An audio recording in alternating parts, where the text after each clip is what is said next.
Here we go. And away we go.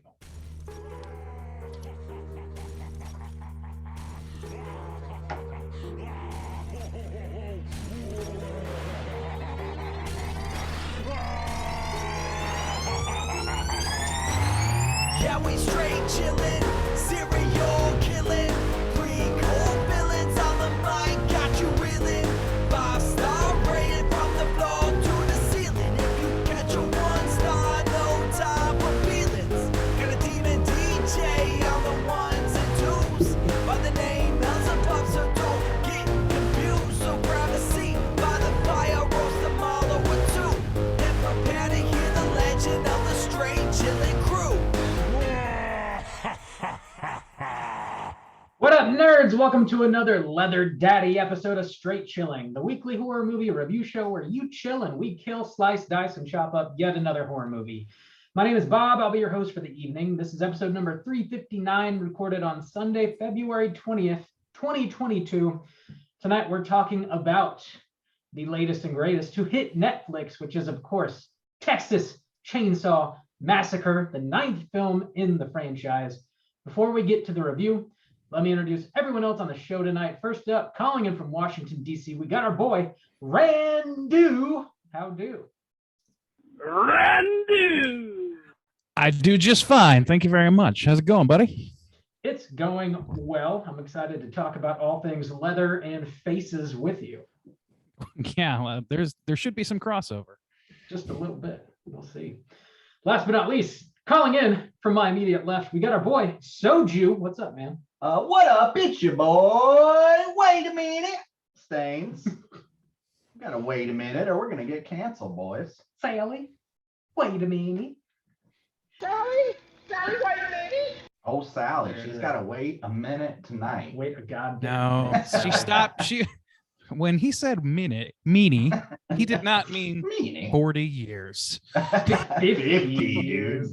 Was it 50? Okay, Yeah. 50. Yeah, because it's supposed to be Yeah, said that's true, yeah. 1974. Woo. Oh, Meh. Franklin. He's never far No one's from ever our accused me of thoughts. being a mathematician. Yeah, no, he really, truly isn't. Randy, you love numbers. Everybody knows that. Oh my about God, you. I'm a real numbers head, you know? Yeah, I crunch them. Numbers head. I I spin them. crunch I do 'em. whatever I got to do with them, really. Take the numbers and I crunch them.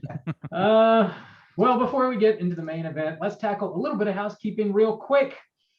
Here is your final reminder. We have a March poll pick currently posted on our Patreon website. If you support us at the $5 level or above, you get the chance to vote on a movie we're talking about this March. The theme for March is Nasty Nola, and the 3 movies to vote between are The Skeleton Key, Interview with a Vampire, and The Beyond. Yo, how the numbers looking and what the hell are you talking about? Right. Yeah. I'll explain the theme one more time. So Mardi Gras takes place on March 1st this year. So we decided to pick 3 movies that all take place in the city of New Orleans. And It's got a death curse! the city does have a death curse. The numbers are blowing my mind, Franklin. I'll be honest with you. Really? Yeah, Wow. people are still voting. Votes are rolling in, but consistently Interview with a Vampire and The Beyond are tied like a motherfucker. Still tied. And Skeleton Key, I assume, is falling behind. Yeah, definitely way back there. All right, well, some people might have to switch it up. You never know. You never know. Yeah. Yeah, you got about a week left to vote. Make sure you get your votes in before the end of February, and we'll see who's taking the cake. Who's taking the king cake? Mm-hmm. I should Oh, say. shit. Yeah. Yeah. Interesting. European style. Not really, though. Not really. The monarchy is decidedly European. Not really. In other Patreon news, we dropped a brand new mini cast this past Friday. If you support us at the $10 level or above, you get access to a whole backlog of Patreon exclusive content. We've got 60 episodes up there now, and we just add to that every month. This past Friday, I dropped a mini cast where I did a sort of a brief recap of the entire Texas Chainsaw franchise. Ooh. And I also rated and ranked them at the end there. It was sort of in anticipation of this new movie we're about to talk about. If you guys were, getting ready to watch it and wanted to brush up on the prior 8 films, Oh my God. Sketchy though they may be, I wanted to go ahead and provide a little content for you. So hopefully you guys enjoyed that. Something a little different for the mini. Do your thing, cuz. Do your thing, cuz. That's a It's great. the loudest pump I've ever used. Holy shit. That's a Just great blew my ear holes off. little bonus episode there, Bob. That is jam packed with content. Jam packed with content. Packed with jam. Packed to the brim. Yes, indeed. So plump, so right. That's all we got for Patreon. Do you guys have anything you want to throw out there? My house is clean. Yeah, Yeah. my shit's clean as hell. All right. The last thing I want to mention, here's another reminder. We have a raffle going on right now. If you want to enter this raffle, all you got to do is leave us a 5-star rating and a little review on iTunes, and you will be automatically entered into this raffle. We're giving away a Straight Chilling prize pack. It's going to have like Straight Chilling merchandise and stuff in it, but I'm also going to load it down with some really cool, just like Rigatoni. horror-related rigatoni. Yes, a box of horror rigatoni. Just like horror shit. If you listen to the show, it's stuff that you would be interested in having for sure. So we'll give you guys another week or so to make that happen. And if you've already left us a rating and a review in the past, you'll be automatically entered into it. So fear not. All right. I think our houses are clean. Cool. Hell yeah. This house is clean. All right. We are talking about Texas Chainsaw Massacre from 2022. Let's go ahead and kick it off with the back of the box. What's on the back of the box?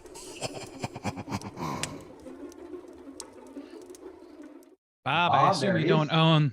Oh, Oh, go ahead. whoa. Hey guys, I don't No, own you the go box. ahead. I don't own it. Yeah, the box does not exist, and it may never exist because fucking Netflix. Am I right? Do they just never create boxes for their content? Or It's- physical releases? Sorry. It's very They- rare that yeah. they do. They did one for Stranger Things, right? The first 2 seasons. And Arrested Development 4. And also, But those are the only two I know of. Mike Flanagan is a big proponent for physical media, and anytime he makes something for Netflix, he tries to talk them into putting it out on disc. And he did that with both The Haunting of Hill House and The Haunting of Bly Manor. Hopefully, Midnight Mass ends up getting a physical release as well. I mean, they got to be listening to this dude now. They're Yeah. giving him enough series That because is he's like their successful. Like, Staple name that I can think Yeah. of at this point. yeah. well, for horror, yeah. Yeah. So yeah, I don't know. I doubt that they'll put one out for this movie, but they might. I don't know. They do on occasion. So yeah, this movie, brand new, just hit Netflix this past Friday. This was directed by David Blue Garcia. It was co-written by Fede Alvarez, Rodo Sayegas, sorry, Chris Thomas Devlin as well. This was produced by Fede Alvarez. Stars Sarah Yarkin, Elsie Fisher, Mark Burnham, some other folks. Plot synopsis brought to us by IMDb is as follows. After nearly 50 years of hiding, Leatherface returns to terrorize a group of idealistic young friends who accidentally disrupt his carefully shielded world in a remote Texas town. Jill Bangs, would you recommend people check this out? Randy, kick us off. I think that it's going to be a pretty loose recommend for me. I think that you could, it's one of those things where you could spend your time in worse on worse, but it's not one that I would go out of my way to recommend to anybody. No. So I guess that's a no, really. All right, probably a no from Randy. Juice, what about you? Yeah, I'm kind of in the same boat. Not particularly. This is literally only made for Texas Chainsaw Massacre franchise fans. I think, Man, that's a group that really loves punishment. Yeah. Yeah. So I mean, if you're really just following this character, then sure. And it might make some decent, teen horror. People kind of cutting their teeth a bit on horror and want to get into some of the bigger names, maybe, new Texas Chainsaw. Then I could see that. It'd be fun with It's a reasonable entry point, sure. Sure, yeah. How many? So, yeah, go ahead. This Sorry. is the 8th. 9th. No, I was Right. going to ask, how many people do you think are count themselves among the Texas Chainsaw franchise wide fan. A few, because we have Yeah. one voicemail from Mhm. someone. All right. They exist. I feel like they're harder to full pri- find than like your, Yeah, your Halloween and Halloweens. your Friday the 13th and Elm Street. I would assume there's only a handful, like for instance. 69 dudes! Maybe 69. Wow. I think there's that, yeah. That's set up. There's Wow. Yeah. But yeah, not Yeah. particularly a Gotcha. strong recommend. Bob, Gotcha. what do you think about this new Texas Chainsaw Massacre, the third of its name? Yeah, I know, confusing, right? I'd recommend it. Yeah, I mean, it's on Netflix, which chances are you probably already have. So it's, you don't have to go out of your way to watch it. It's a short runtime, man. It's like 80 minutes. So you're in and out, and I think it's fun enough that it warrants watching. It's it's not a game changer in any way, but I think it warrants a watch. I'd recommend it. Yeah. All right. Check it out. Game over. That sounds like not a very good recommend from the Straight Chilling crew, but we'll get into the reasons why right now. Let's go ahead and drop that spoiler warning.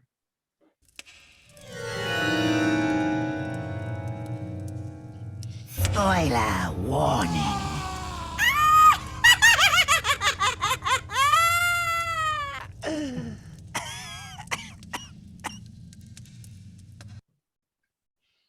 Hardesty here.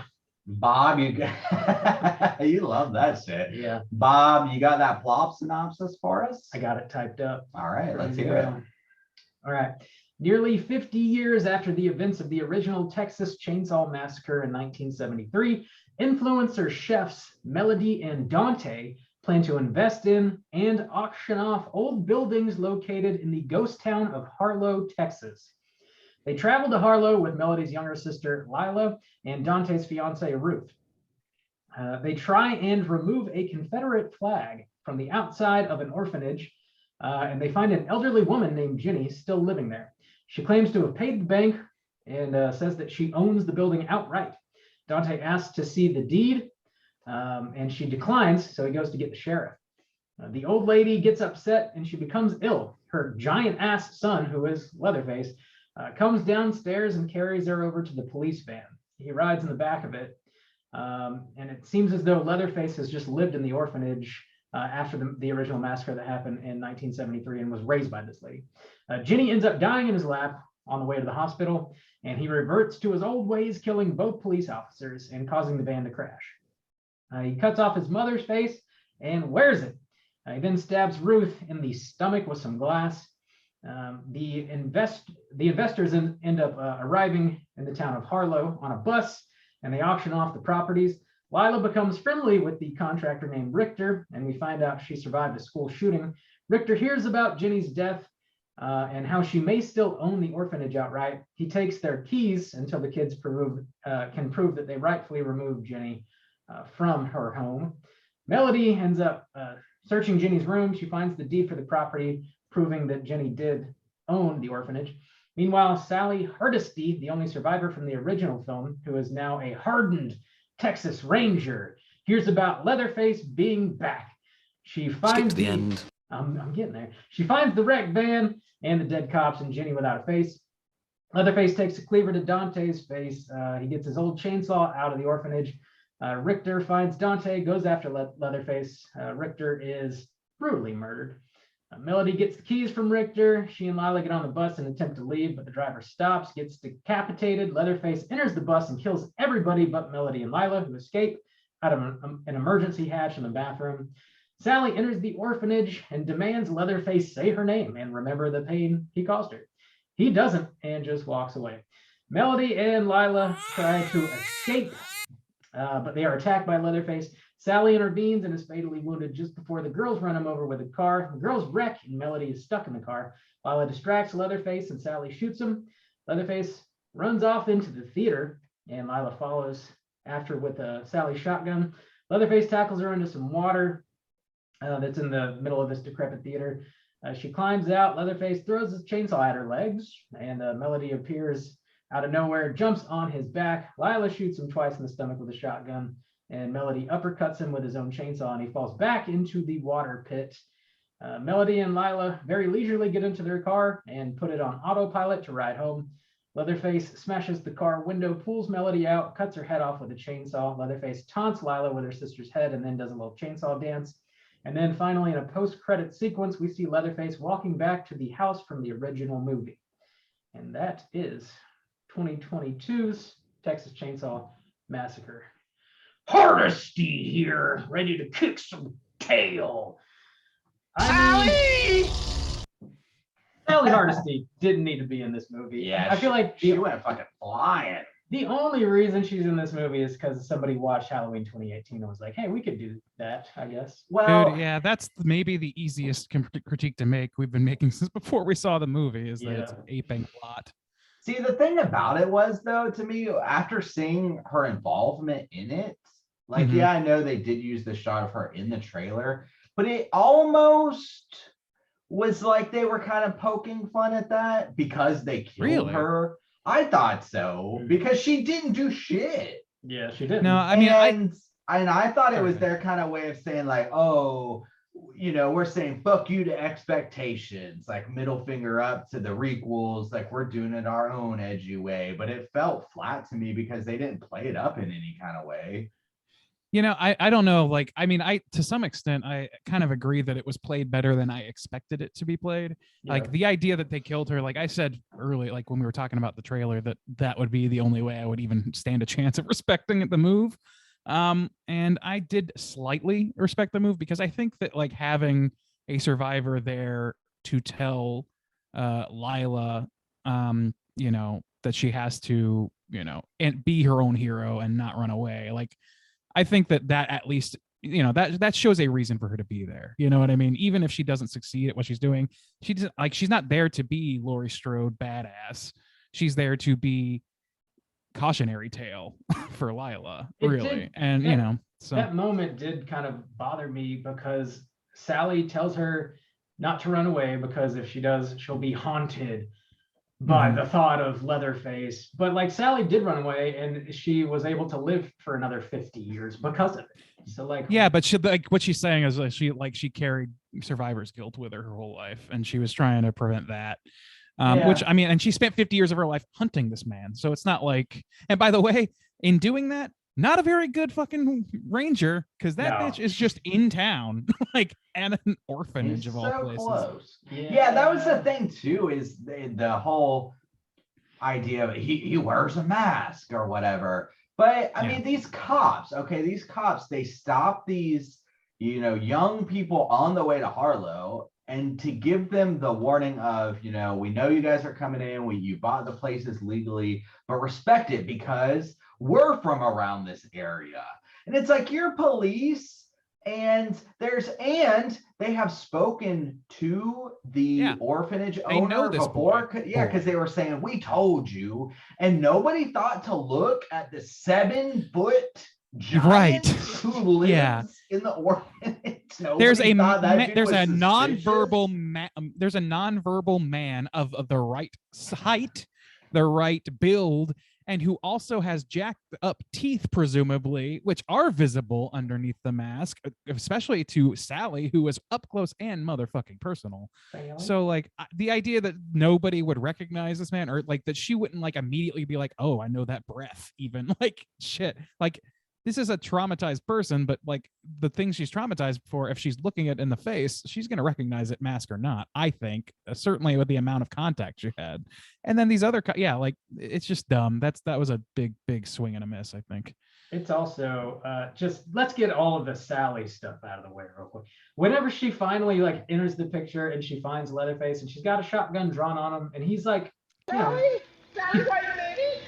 He's unarmed. Boy, does she ever wait a meanie. She waits so long, and she's like, "Say my name." Like you're not Heisenberg. This bitch doesn't care. He's a nonverbal psychopath. Yeah. Murder him. What are you doing? You've been waiting 50 years apparently to shoot him. Just shoot him. Dude, yeah, I don't know, man. Like that was really frustrating. That was frustrating, but actually, like, I don't know, like I'm kind of a little bit split on her involvement because like shit like that seems so hollow and weird and like a horrible facsimile of more successful films. But I will say, like, within the context of this film, like the Lila being the final girl in the situation, like I don't know, like I have problems with her story too, but I also like it's a reasonable way for her to culminate. I think like that I think is a good catalyst for her final form in this movie.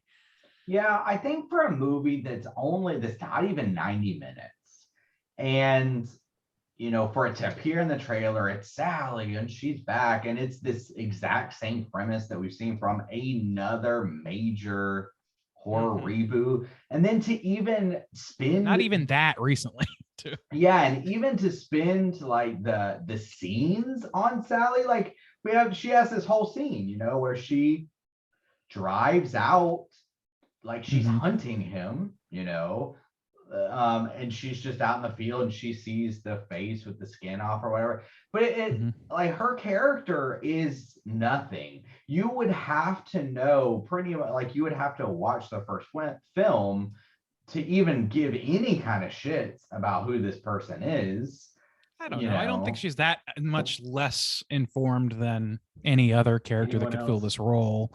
It's just we're supposed to give her more import because she's from the original. It's the Scream 5 logic of she's a legacy character, so you automatically care about her instead of earning some sort of like some level of caring. I think that like I don't know. I think that she like a similar character could have existed with none of that baggage, and we still would have been like, yeah, they're fine. Like it would have been the same net result. It could have just been a Texas Ranger that wasn't Sally, and that would at least close some like plot holes. Not that those are necessarily like be all end all of anything, but like it's a little like aggravating if that you're hanging a lot of your weight on that. I'm happy that they offed her and like they're not going to try and make a trilogy, like a Sally Hardesty trilogy, or whatever. Like it's almost like they had the freedom to do what they couldn't do with Laurie Strode because Jamie Lee Curtis is a perma fixture. They killed the shit out of her too. Like when fucking Leatherface just throws her ass like 15 feet, like. Old man strength apparently is all the rage in modern horror movies. She goes flying. Yeah, there's no time where, I mean, I guess you could argue that Leatherface, maybe he's sitting down because he's tired, but I didn't ever get that impression. And that was the thing too. They specifically mentioned the time frame. I mean, you would almost have to argue that this dude was 15 in the original to even be under the age of 70 years old. Yeah. And he's still, I mean, he's huge to be fair, but he's just slinging people around, no problem. He's getting in car wrecks and breaking people's arms with brute strength and stabbing them with their own bones. I mean, I guess it's that time where this is it or never for you to make those kinds of movies, because you can't sell that as an 80-year-old man, So it's like, well, that's sure you can freeze him. That's the thing is like he is though, like because this happened 50 years ago. Yeah, he would have to be 80 because like in the original movie he isn't the owner of the store, the barbecue owner. I forget his name, but he's his brother, right? They're brothers. Maybe I don't remember. Okay, well, I believe that all the like figures except for Grandpa or whatever are brothers in that movie, and that if that's the case, then like that dude was already in his 50s. Like, how far of a gap did their mom have in having kids? Well, and that's the thing too is he goes to an orphanage afterwards. So this orphanage woman takes in a grown man. Right. That's a great question. I don't know. Like the thing is, like if he is nonverbal, if he's like, if they see him as like, ward of the state type situation, then it doesn't really matter the age. You can be tossed into an orphanage, and thank God that like theoretically that this woman was decent to people. At least by her own accord. She seemed to be. I generally speaking dug this version of Leatherface though. Like he's very huge and imposing and strong, and like the way he cuts off his freaking quote mother's face and puts it on, and it's like fresh. It's like it's fucking brutal looking. And I want to take this moment here to posit something to you guys, and so that we don't have to just call this Texas Chainsaw Massacre 2022 or 22 every single time we talk about it. Can we, from henceforth, just refer to this movie and also this version of Leatherface as Motherface? Motherface. Is that palatable? Motherface? Sure, Bob. Mother boy. Motherface. Motherface. I think it works. So okay, so since you have taken it in a new direction, we kind of covered Sally. This iteration of Leatherface, I will agree with you in a couple different things. I want to posit some positives and negatives about this Leatherface and what they're doing with this character. I do like his size. He is imposing. I gave it, at least it rooted it in something that made some sense for this character to want to kill everybody and to have a fucked up face, you know, to wear the mother's face. And I like this scene where he actually goes, like, you put the makeup on and stuff like that. But I feel like this iteration and other iterations too kind of miss the idea of what I think makes the original Leatherface kind of so terrifying, which is one of the things I think they nailed in the remake and the beginning. Was I love the family aspect. You know, Leatherface is almost a tool. You know, he is loyal to people who manipulate him to do terrible things. And he's the muscle, you know, he's the silent, just muscle, come in, whap your head, and you're like, what the fuck? But there's a group dynamic to it that makes it so disturbing, you know, that there's a manipulator and there's kind of the screw up, and then there's the muscle, and they all participate in this fucked up sense together. And that's what made the remake so cool is the what's that actor's name who played the kind of uncle cop or whatever in that, the sheriff in that remake? Arlie Ermy. Yeah. Oh, Ermy. Yeah, I thought he did like a great job with in bringing that new kind of character to life, even though it was, you know, based on the old Cook or whatever. But it's just Leatherface on his own is okay, and they had a motivation that made sense for him. But I also felt like that's not exactly what makes Leatherface so distinct, I guess. I was okay with some of it, but also I felt like it missed the mark in some ways. Okay. Yeah, I don't know, man. I kind of feel like similarly, like I just don't think that this was like I think that, okay, let's talk about this. Let's talk franchise wide. I have not seen all the films. You guys both have. I thought you had too, Justin. No? Okay, so Bob, you have, and I don't have a frame of reference outside of the rock bottom opinions of some of them. But I will say that based on what I understand about these films, I would guess, and it seems like just colloquially that people agree that this is one of the better entries and as a sequel. And I think it deserves praise for that. Like, it's not easy to, you know, pull a franchise out of the gutter, like, you know, and I don't think that this movie really necessarily succeeded at that, but it succeeded at making a at least somewhat worthy sequel, I would say. And it's just in short supply with this particular franchise, it seems like. So give credit where that's due. But like, as far as the writing goes, one thing that like seems like I'm not the only one that was bothered by is like there was some extremely ham-fisted attempts at social commentary in this that are just like, they really threw every bit of shit on the wall, and they're using like the language of having a social point of some kind, but they're not actually saying anything. It's like they're just saying gobbledygook and pretending it's the language of, you know, of social justice or change or anything, be it for the better or for worse. Like, it definitely pokes fun at, you know, city folk or whatever, which is fine. It's a city slicker type movie, like that tracks, you know, like you're gonna, you know, you're an outsider here and people don't respect you if you don't respect them and all that shit. But there's really not much more to it. It's like the most thin facade of that possible, and it makes me wonder why even bother. The original at most you could say was about like the moving of the meatpacking industry and leaving people desolate. But they really didn't linger on that. It really didn't talk too much about that. It just showed that these people are in isolation. Instead, this movie doesn't say anything with what they are saying. Does that make sense? Yeah, and also to piggyback off of that, another thing I didn't like about it too is that I don't mind them taking this route necessarily, except most of the characters are kind of shitty in some kind of little ways, you know, like they pushed an old woman out of her home and they were kind of cruel to her. And, you know, they're just real dicks to this stranger at the gas station. And these little things, the stupid cancel jokes, and we're building a brunch place here and stuff like that. And like, oh, the cops are going to get us. And then like, oh, the stars and bars and like all yeah, that. and stuff like that. But the thing is like, I don't want the thing about Scary Leatherface is the only person I want to cheer for Leatherface killing is Franklin. You know, like the fear of Leatherface. If I have any more fun today, I don't think I'm going to be able to take it. Exactly. Yeah, but the fear of Leatherface is he's the imposing force against you. You know, you're supposed to put yourself in that state, where I feel like this movie too often tries to make it a sense of like, yeah, pitting this one side against Leatherface, but Leatherface having this almost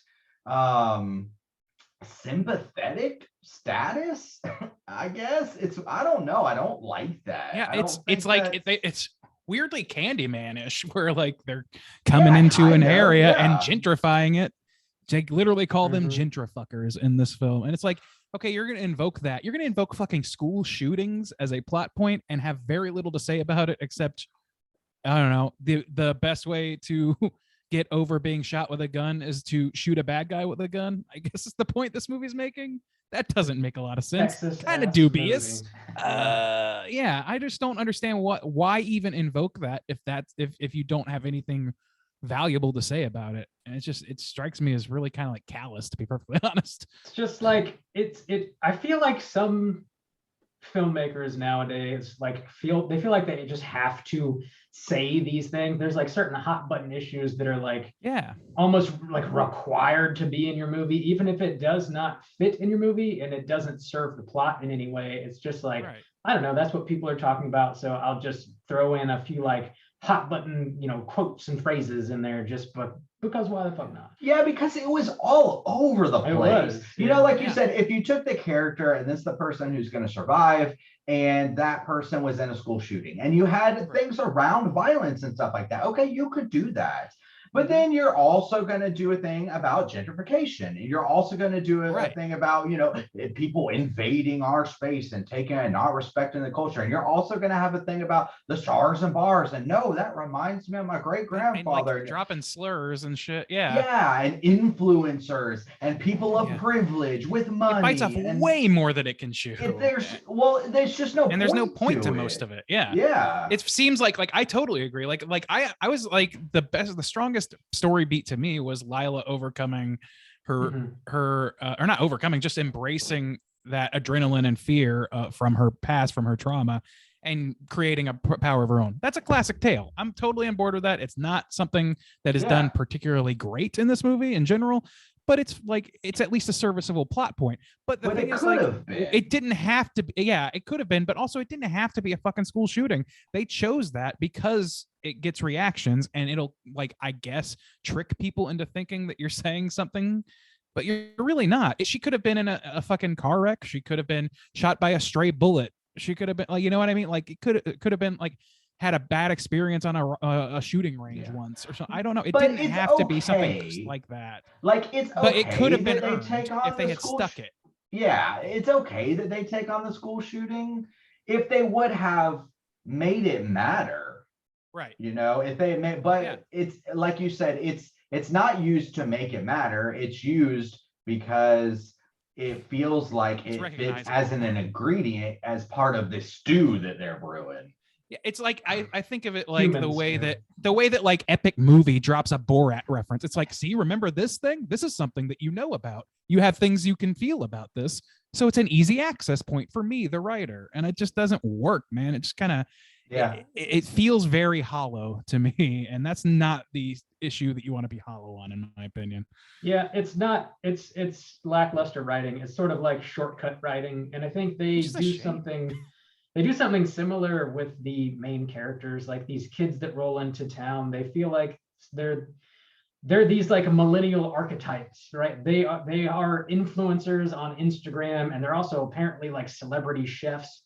in their mid-20s, and they've got enough money to roll into this ghost town and just like buy it all up and auction shit off and like make deals with banks. And it's, these people are rich and famous because insert internet reason is like what it feels like. Yeah, it doesn't even really go into, they're chefs in some variety and influencers. Yeah, I guess. Like what the fuck and why? And also, I guess they're just from fucking I don't know. They're from Bon Appetit or some shit. Yeah. Well, again, it doesn't matter. Like they try to set up this, reason for it to make sense, but it doesn't matter.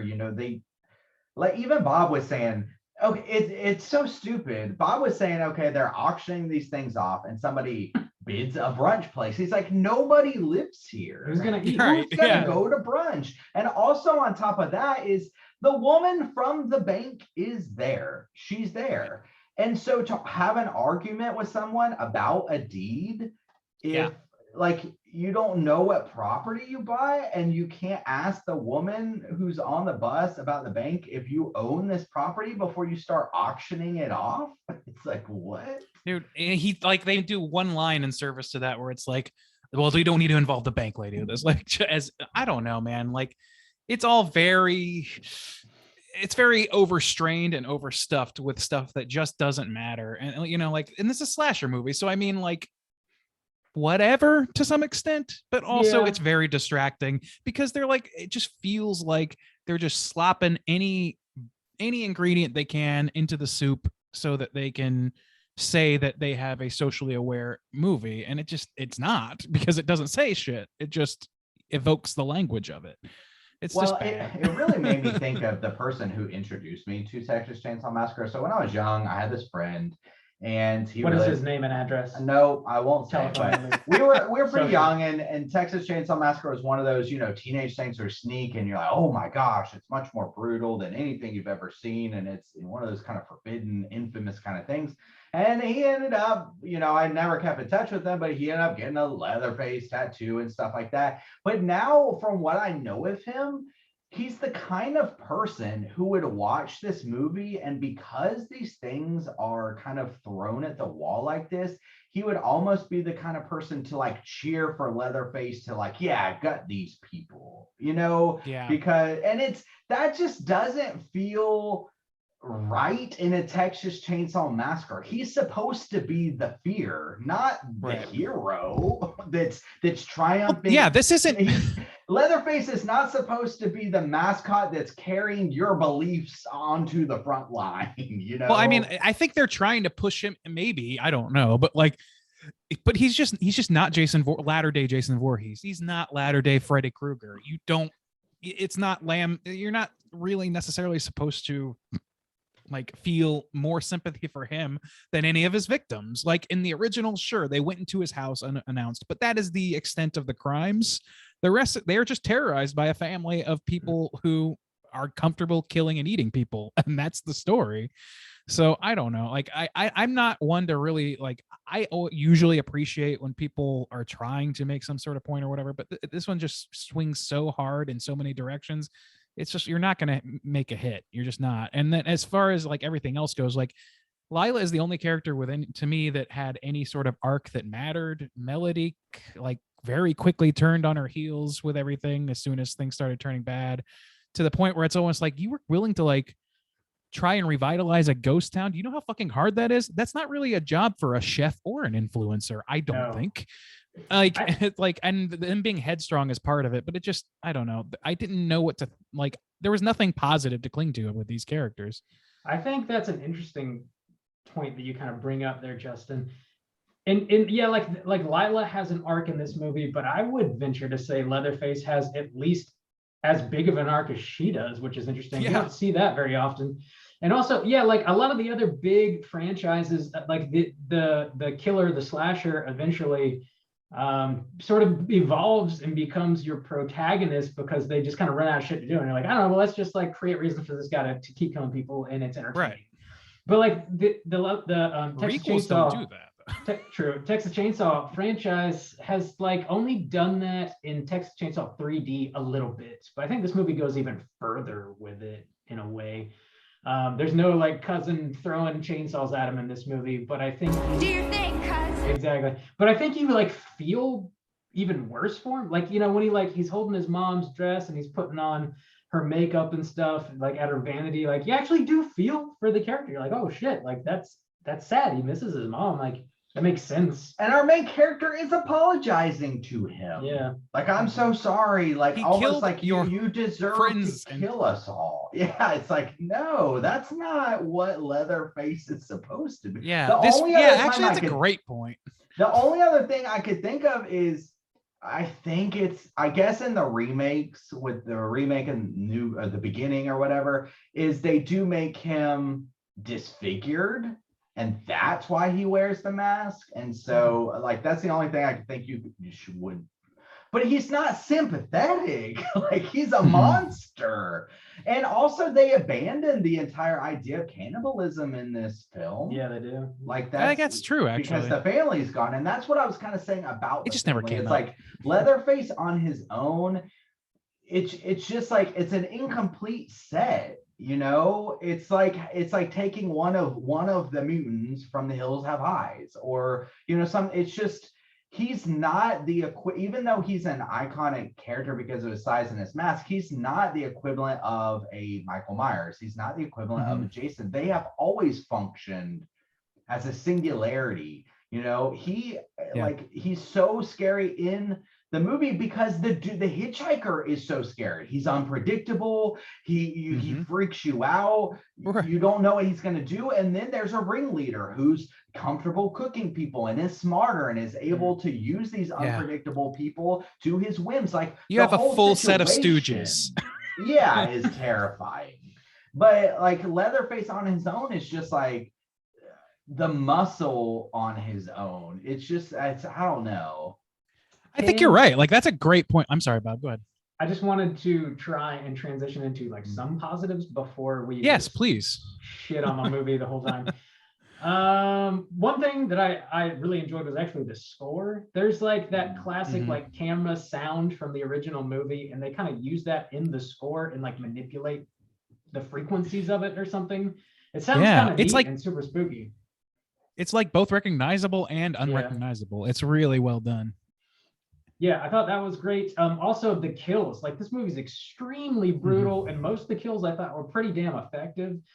Specifically that first one where he snaps the cop's wrist, and he gets this compound fracture, and then he slams the bone into his neck. Thought that was pretty badass. You've got the contractor who gets his leg broken with a sledgehammer, and then gets his fucking skull just completely bashed in. Sally's death, I think, was pretty brutal, and then she gets thrown clear across the street, which was ridiculous. And Melody's decapitation at the end was like pretty harrowing, and of course the massacre on the bus as well. This movie's brutal as hell, and if you're into slasher movies just for like entertaining kills or whatever, I think it definitely delivers on that level at least. I totally agree with that. Agree? Yeah. Like bloody hands banging on the bus is like, that's a great moment. Like that's like, I don't know that like, the ramp up is everything I would want it to be, but it's a great moment. And like most of the kills are the like the skinned face of like that's in the like that Sally finds, the one that Sally finds. The mom, like, that was a very effective, like scary thing that was pretty well evocative of like that very first thing you see in the Texas Chainsaw Massacre, that little altar that they put. And like visually overall, like visually, I think that this movie does a great job. Like I think this is more in line than any of the other sequels that I have seen, because it is not quite so heavy on like the color grading to just everything yellow. There is some of that certainly, but it's more subdued, and there's more rain in there. They involve rain in this, which I thought was a smart way of like differentiating a little bit too. It needed to be grittier though. This Bob made a goodbye, said like, oh, this needs to be grittier. And Bob's like, it's got that Netflix sheen, which is the kind of that WB looking sheen. It was too clean. Especially for a Texas Chainsaw Massacre, this just needed to be grittier. Like every scene looked way too clean. Now it was cool. One scene that, since we're talking about positives, the bus scene. I liked the light. I'm like, they didn't overdo it too much. Like if they would have done like a disco ball or some kind of raving lights with it would have been too much. But the kind of light blue, that's just not a color that you typically see in a Texas Chainsaw film because it's normally, like you said, those yellows, those gross like dead colors. And this like light ambient kind of blue mixed in with his horrific face was just something quite different, without being too forced, I thought. And so I did like the look, and I like the look of the town. I wish it could have been utilized more. You know, when you go into the orphanage, when you go into the theater or whatever, the last place, or it's dusty, it's run down, and I appreciate that, but I wish there could have been some more distinct locations with that aesthetic, especially when you're in an abandoned town. And I really wish that, man, the dead sunflower setting, the fields of dead sunflowers, that was so good. And anytime I was there, I was like, that is a great look for Texas Chainsaw Massacre. But I was hoping that the girl would get out of the van and there would be some kind of chase around there. And I thought her death was kind of lacking in that sense. It was it was off screen, which I mean, but like I don't know. Yeah, she was just dragged out of the window, right? Yeah, I think that like having like she was in the van and he grabbed her by the neck and just put a knife in her belly. Oh, that's right. That's right. Okay, yes. So but she didn't get out at all. But yeah, I think like having a top down shot of like just like just seeing those flowers open up or whatever, like you see the trail of the person being chased. And in this particular movie, I don't know about some of the sequels. I got to think this is not the first one that's tried this, but like there's some real chainsaw foo that could have been utilized in that scene. Like this motherfucker manages to not get hit and murdered by a speeding fucking truck by hurling this is the most resilient chainsaw of all time. I know, like, right? Shit, dude, it's been this shit goes underwater. It's yeah. This thing is like built to fucking last. They do not. Yeah, the gas is still good somehow. Well, he put some gas in it, but does it? Okay, well, whatever. It's like I know, but yeah, there's no way. There's no way. And as far as go ahead, he cut through that sewage pipe too. Like whenever Melody's that's a real Raimi moment. Yeah, it is. Yeah, he's like he cuts through like the entire fucking house, like dude, yeah. like 4x4s, 2x4s, that pipe, like butter, just like fuck. That's the sharpest fucking saw in history. I wish he had one of those to take down his palm tree. Dude, my fucking palm tree ate my chainsaw up like a motherfucker. I need a still or whatever the fuck he's got. Purely and simply evil. Palm trees are evil, let me tell you. But yeah, I don't know. Like going back to like you said, the color of the bus or whatever. Like I agree with you. Like visually, like, and this is like the thing is, it's all visual. Like the positives. It's visual. It's the kills. It's the look of Leatherface. It's all those things. Like the town, the color grading. I like all that stuff. But like, yeah. But you also have the baggage of like the reason that thing is there. The bus is there. The blue is there. Is because it's indicating like here's a bunch of city motherfuckers who don't know danger when they see it because they're stupid. And it's like, okay, fine. Like I love the end result of that, which is that shot of bloody handprints or whatever and blood pooling in the bottom. Like it works, but it's just like, I don't know, man. It feels like a pretty hollow reason or hollow way to get there, I guess. I don't know. This movie has like, I feel like this movie could exist on its own outside of the franchise and be like a totally fine, mediocre and overlooked slasher. I think that this like, I don't know. It's really hard to say that because this is like Fede Alvarez wrote this, right? Not on his own, but like, right. And I love Fede. Like, yeah, like he's the what gave me hope for this because I really do love the Evil Dead remake. Like, I really think that's a great film. I think that it did wonders with that franchise, but they also didn't. The only thing they kept in that was the fucking cabin and the demons. So, I mean, they didn't have the same baggage, I guess. And this one, they really tried to make both. I don't know. They tried to have their cake and eat it too. They tried to mimic, maybe at Netflix's request or whatever, mimic Halloween 2018 as much as possible. It just kind of falls apart, honestly. Yeah, I do. One thing I did really like about Sally in this movie was after she, tries to get Leatherface to like, look at her and talk to her, or whatever, and he just walks away to go like murder the girls. She runs after him to go save the girls. And when she re-enters the street and she's like back in the game, she's got her shotgun out. She lets out this insane cackle that is fucking hilarious to me. Sally, wait a minute. Yeah, we were waiting a minute for Sally, and Sally showed up in a big way with her fucking cackle. I don't know, that I got a huge kick out of that. And then shortly after, she gets murdered. But See, I kind of like that moment. Bob was laughing, and so it's kind of hard to tell like how crazy she played it, like if it was too over the top. But I like the idea because when we last see Sally, if we're taking it as this character, she should be fucking going insane. Yeah. She's going insane. And so even the idea of like, oh, she's a hardened Texas Ranger. Right. I didn't want to see that Sally. If Sally's going to be in the game, I want her to be as nuts as Leatherface made her, She should, her role should really be like, I don't understand that either. I'm totally with you. Like the idea that Sally would not only have recovered, but become this hardened Texas Ranger instead of like a babbling mental patient is like, that's insane to me. Like I could buy it with Lori because what she went through was not like, it was bad, but it was not nearly what fucking Sally went through. Sally, you could watch her sanity leave her body in that movie.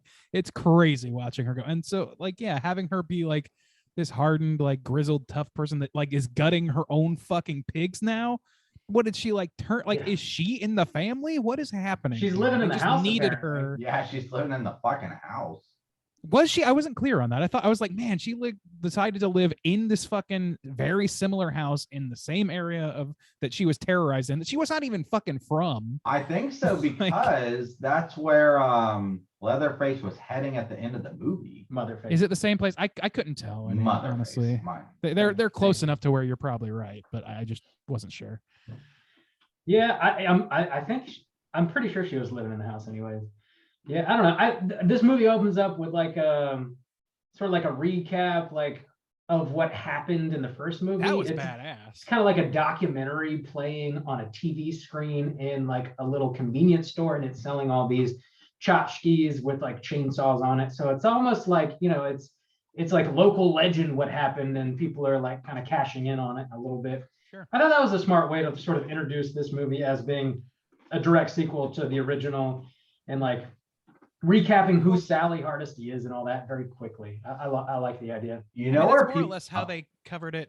Like that's more or less how they introed the original movie, is with a badass voiceover exactly like that. Well, so I loved that. I thought it was cool. And you know where people have fucked up time and time again with these sequels and not being able to recapture just how gritty and kind of scary that first one is by not making a Texas Chainsaw Massacre that's fucking found footage style, because that would be the perfect look and aesthetic and fearful running and shit that you would see from a Texas Chainsaw movie. Why has that never been the avenue that anyone's taken? I don't know, man, but I think you're probably right. Like that's the part of the thing that you were talking about, like the sheen on the Netflix sheen, you're calling it. Like I wasn't too bothered by that, but it is very obvious. Like this movie of all horror movies should be about, it should look like burnt out fucking Super 8 footage. It really should. Like that, what sells the original part of a big part of that is that it looks like archival footage of something that happened. That's why people were convinced that it was real. Like, I don't know, man. This movie does not even like, and most of the sequels don't even like, maybe all don't even remotely try to capture that. And it's such like a shame to me, especially in a post found footage world. Like, you're totally right. Like that is a method that could have worked for this.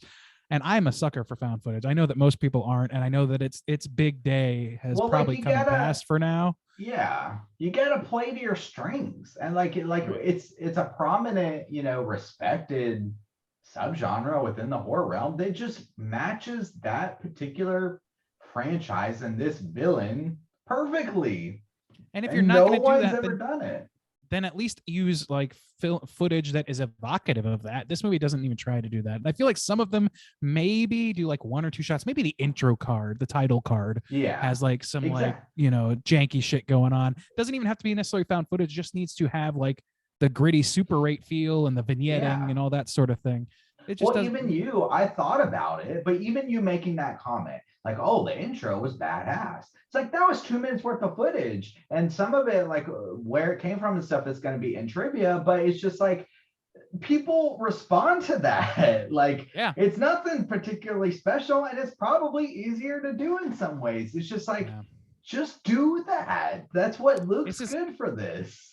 And you know, this franchise, like this, like kind of at the core of that, maybe to some extent, is that, you know, this franchise, or the original film, kind of has a Blair Witch problem, wherein it's like part of what sold that movie and what made it, you know, a hallmark of horror was the based on a true story aspect of it, which nobody's going to buy now, and we know that.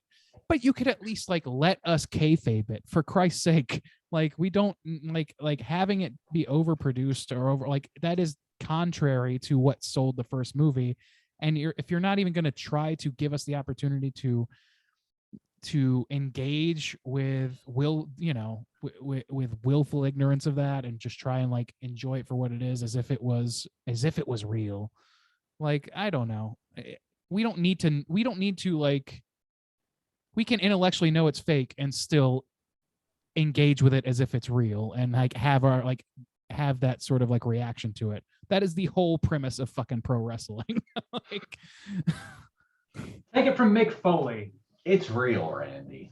We all know it's real. Okay. I think the last like negative I kind of have for this movie, personally anyway, it was like one of the lines that Lila drops, where it just takes the whole like her surviving a school shooting and like just like really rubs your face in it in a way that like doesn't particularly serve the movie. It's she's like being chased down by, you know, this lunatic in a mask, and she's like, you know, I was supposed to die in that shooting, but I survived, so death has followed me here. And it's like just a little ridiculous, and I think it mishandles the real life we're the subject monsters matter, you know, like, it's just, it totally fumbles. It's just like, I don't know, we need to reference things that people are talking about, so we'll throw that line in there. I don't know, death is even like that, like, and even like talking about like all my classmates are like, they expect me to become an inspiration like them, but I'm not like them.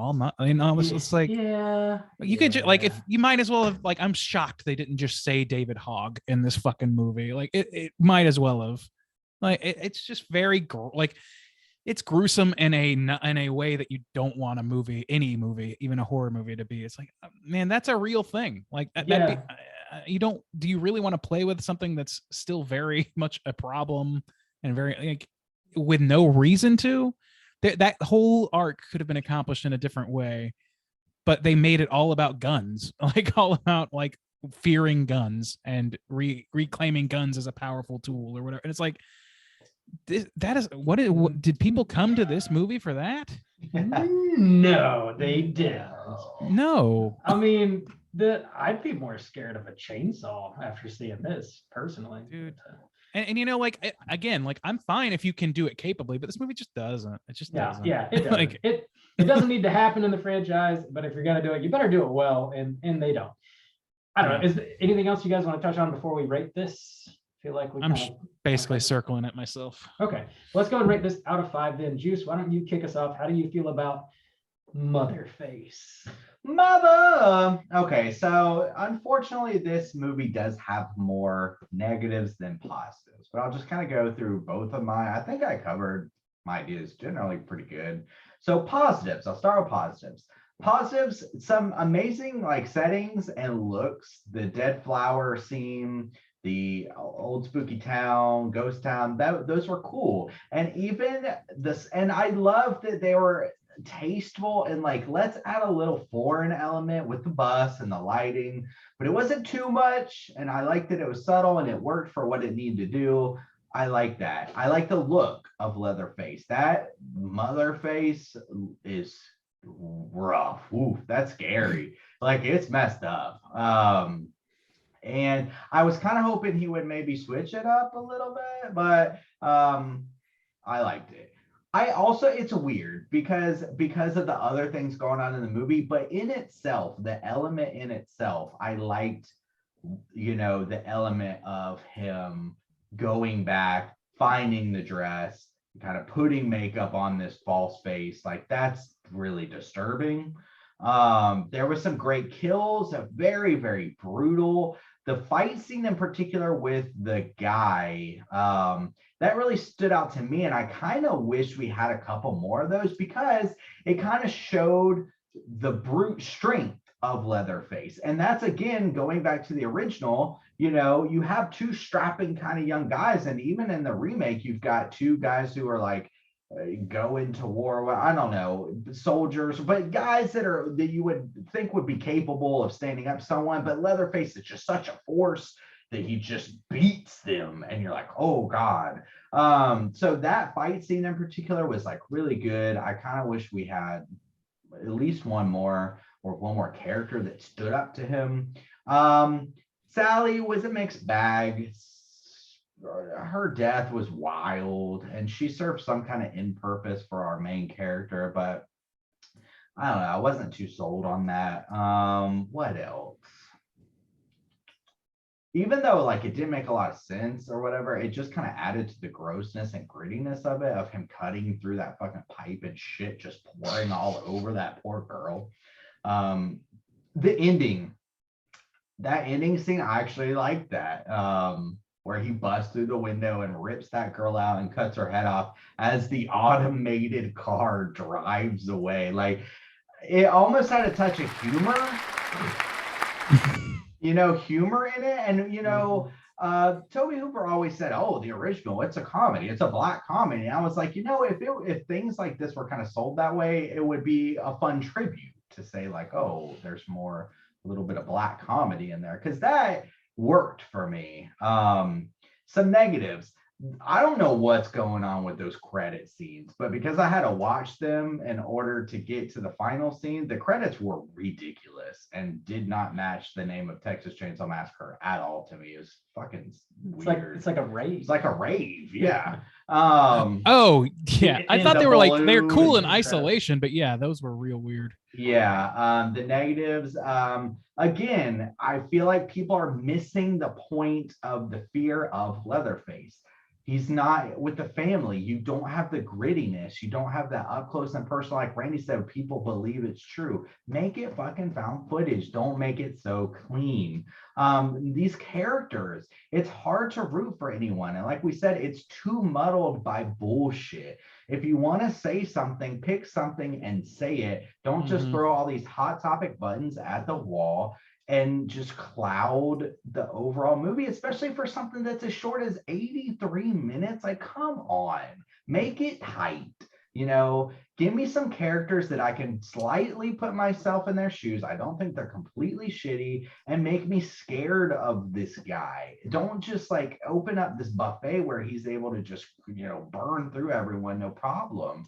There wasn't a lot of tension in this movie because of that. There was a lot of great gore, but there wasn't a lot, like, even with, I was so disappointed in the girl not getting out of the van and running through the field of dead flowers. There was no tension. Like, run away from this guy. He's gonna catch you, but it's scary seeing this motherfucker run after you.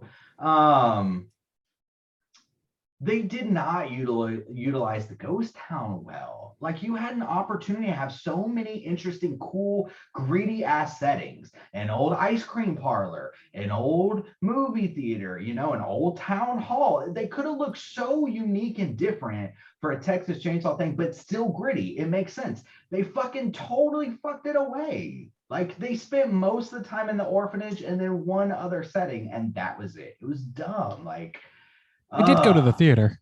Yeah, the one other setting was the theater. Okay. Yeah.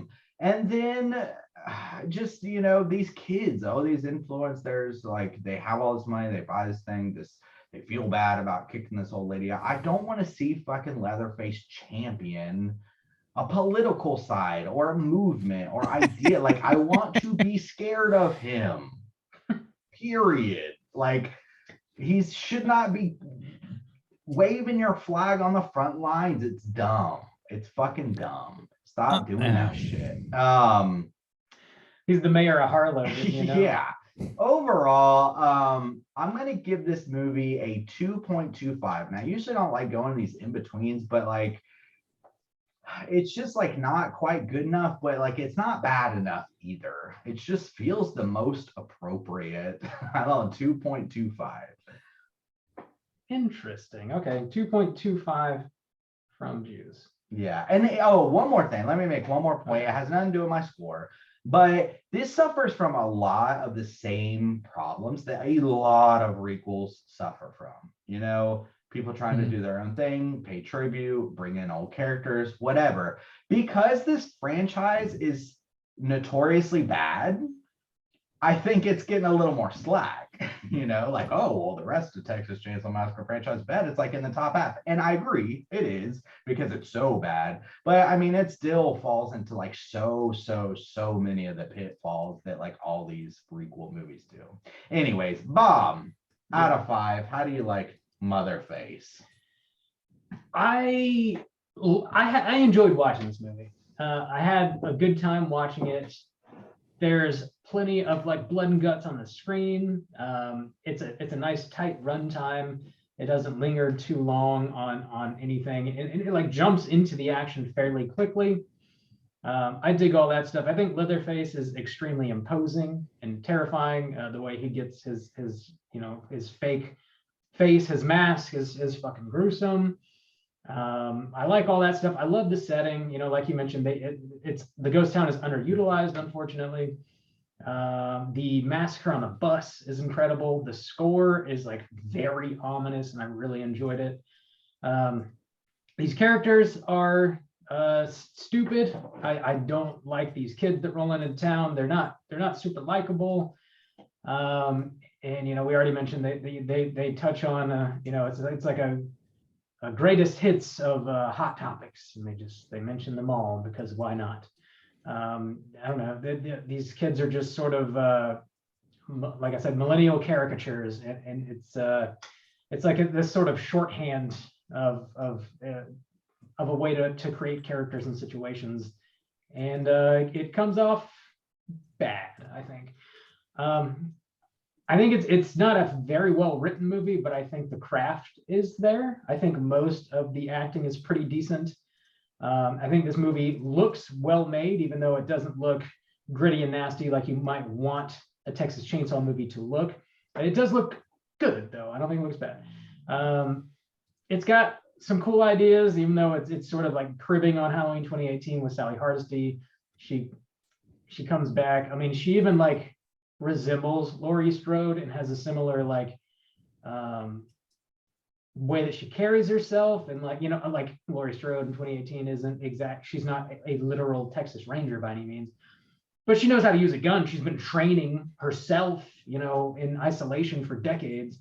So like it's almost like the exact same character. It's not just the same idea. It's almost the exact same character, which is kind of annoying. However, they do kill her. So I think they bring her back, and she doesn't overstay her welcome. She serves her point and she dies. I don't know. This movie isn't great. It's still one of the best in the franchise for sure. I'd probably rank this like 4 out of 9, probably. I'm gonna do something similar that Justin did actually, and go with like a weird in between ranking on this with a 2.75. Wow. 5. So we'll balance each other out tonight. I think that's all I got. Randy, how do you feel about Motherface? Motherface. Yeah. So, I mean, I've been ragging on this movie pretty hard. So, starting with the positives, you know, I have to talk about this movie in isolation. So, on its own, this movie is a serviceable slasher film. It has good kills that I would say are pretty good kills, some good set pieces, some really like great visuals to it. And I would say that it's relatively scary. I think it's a pretty good slasher for somebody who just likes slashers. You know what I mean? But it's also a Texas Chainsaw Massacre movie, and those things are it's not as if that's not evoked. This isn't a script that they just threw Texas Chainsaw Massacre over. It's supposed to be tied in and deeply, and doesn't work on that level. It does not evoke the original. It's not. This movie does have one major improvement over the other sequels that I've seen in that it clearly loves the original fucking Texas Chainsaw Massacre. It clearly has a love of the material. Bringing back Sally is both a Craven thing, but it's also, I think it shows. I think some of that like recitation of the original is a genuine love from these writers and this director towards that original. But that's not enough. It's not enough to just love the material. I love the original Texas Chainsaw Massacre, but nobody's going to give me millions of dollars to fuck it up like this. And that's with good reason. You have to also approach it from a smart angle. What did people like about the original? It wasn't that it talked about gentrification. It wasn't, and this is that's a thing that for me is interesting to say, because I hate it when people are like, oh, they went and made this movie political, because usually that's just people who are upset because there's a black person in a movie, and it's just a shame that that's the case. But on the other side, this is a movie franchise that has been almost entirely apolitical from its inception, and if you're going to inject some sort of culture war shit into your fucking movie, first of all, dangerous move. Second of all, you better fucking nail it. You cannot just throw shit against a wall and watch it smear down the fucking side. You have to fucking nail it. And this movie tries to have its cake and eat it too. It really tries, it just doesn't pick a lane. It has a serviceable chance at, commenting on violence in our culture, or on gentrification, or on maybe racism, but there's not none of those things are done justice in this at all. They're just things that are brought up so that you in your lizard brain will be like, I recognize that, and I already have a feeling about that I can unbottle and pour onto this movie. It sucks. It just kind of sucks. Let's see. And the Sally is a badass. I just don't see it. I don't see this character as getting to this point. Laurie Strode, I can see. She was a teenager who was attacked. She grew up real goddamn quick, and she had to fight back using whatever she had or whatever. And it was dude with a knife who, ran away. At least in the 2018 version. That's not what happened to Sally. She was fucking tortured. A corpse man sucked her blood from her fingers. What? That's not something you bounce back from and are fucking suddenly Jodie Foster in Silence of the Lambs. That's not something that happens. So I don't know. I just don't fucking see it. It feels Craven. It feels like it was partially oh, we love the original, we got to do this, and the requel breakdown in Scream 5 kind of made that bare. Is that yeah, okay, it's to give it legitimacy. But I do think that they love the character. I just think they kind of fucked it up. They just I think her inclusion is fine, but it's not done well. She should have been a harbinger. She should have been somebody, this should have been about a documentarian going to fucking find Leatherface, the side of this, or it should have been a Netflix fucking documentary film crew that did this movie, and they interviewed Sally on I think that I agree. I think that was honestly kind of what they did in Halloween 2018. I think it worked. That was something to me that worked, is include making this oh, it's just something, it's a true crime thing. People are just into this sort of thing. It's a true crime, therefore true crime aficionados might go out and try and film this abandoned place, and whoops, Leatherface is still here. Yeah. That works. This fucking mess doesn't. So I've talked too much about this already. So I'm going to say that weirdly, I already decided that I was going to give this a 2.5. So I think I kind of nailed our centerpiece here. It's just not great. It's serviceable in isolation, but you do not want to actually consider its place in the Texas Chainsaw lore, in my opinion. All right. Well, with Randy's 2.5, that's going to make our aggregate a 2.5. Let's jump into our Rotten Tomatoes segment and see what the critics and users think about Motherface. Certified. All right, ladies, gents, and otherwise, we have here our Rotten Tomatoes segment, in which I'm going to have these two gentlemen guess within the best of their abilities what the aggregate scores are on RottenTomatoes.com, both critics and users. So we're going to start with the critics here. The critics, there are 90 critic reviews here. What percentage do you guys think were positive? And I'm going to start with Bob tonight. Bob, what percentage do you think were positive out of that batch? I am going to echo the straight chilling score here and go with a 50%. 50%. Okay. Justin, how about yourself? Man, this is real tough, especially with that, because critics, I don't know. I don't think they're gonna like this, but I don't know by how much. I guess I'll take the under and take a 45. That's a smart move. 45. Yeah. We'll see. No, he's right. It's a smart move. The Oh. answer is 30% positive. Whoa, that's way lower than That's a low Okay. score. Whoa, we're Yeah. gonna get it. Yay. All right. And now we're going to go over to our critic score, or our user score rather. There are over 500 ratings for this, so not a ton, but certainly more than the critics. Let's start with Juice this time. Where do you lie on the spectrum here? I Where do think you it'll be the fans higher. I think it'll be Okay. higher than the critics. I think that's mostly going to be the case with any Texas Chainsaw film. Okay. I'll go 55. 55. Okay. Bob, where are you at with it? I'm going to go with the under and take a 50, please. 50. Ooh, you're riding that middle hard. And you know what? It's going to serve you well this time. It's a 37% from the users. Wow. Nobody's digging this particular film. Wow. Yeah, we rated it higher. We were more generous. I think that it's very obvious shared DNA with Halloween 2018 really sours people's opinion of this one. Yeah. It was immediate for most people. That to was a notice. gamble, and I don't think it really paid off. No, not really. No.